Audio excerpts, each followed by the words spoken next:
إيران عندها برشا ثروات طبيعية، لكن تعاني من برشا عقوبات اقتصادية من عام 1979، وزادت الأمور تعقيد بعد ما واشنطن خرجت من الاتفاق النووي عام 2018. دونك شنو تأثير هذا الكل على الوضع الاقتصادي في إيران؟ خلينا نفهموا الحكاية. إيران عندها رابع احتياطي نفط في العالم، أما العقوبات الأمريكية قصرت عليها نفس وخلتها ما تنجمش تمارس نشاطها الاقتصادي بكل حرية. أول حاجة، أي شركة تشري نفط من إيران نجم تتحرم من التعامل بالدولار الأمريكي. نحكيو على تجميد أصول شركة النفط الوطنية وشركة البتروكيماوية الإيرانية. وبالطبيعة إيران خسرت مليارات الدولارات بسبب تراجع صادرات النفط، واضطرت تبيع النفط بأسواق أقل للهند والصين. نحكيو على العقوبات المالية والبنكية. البنك المركزي الإيراني مجمد وما عندوش الحق يتعامل دوليا. إيران ضرت برشا من نظام العزل عن نظام سويفت، واللي هو شبكة التحويلات المالية العالمية. ممنوع التعامل مع البنوك الإيرانية الكبرى كيما بنك ملي وبنك صادرات إيران. وهنا نلقاو نقص كبير في العملات الصعبة، انهيار التومان الإيراني، والتضخم وصل حتى 40% في عام 2024. بالنسبة للعقوبات في الصناعة والتكنولوجيا،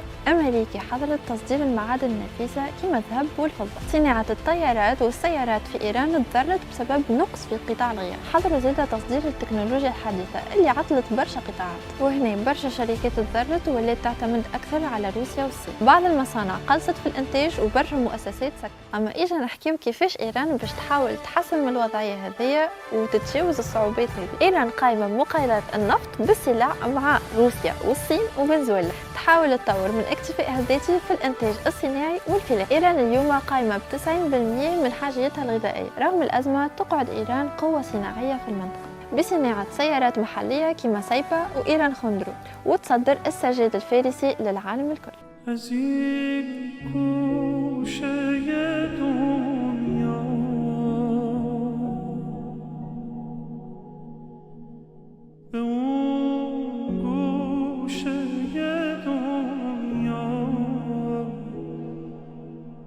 منو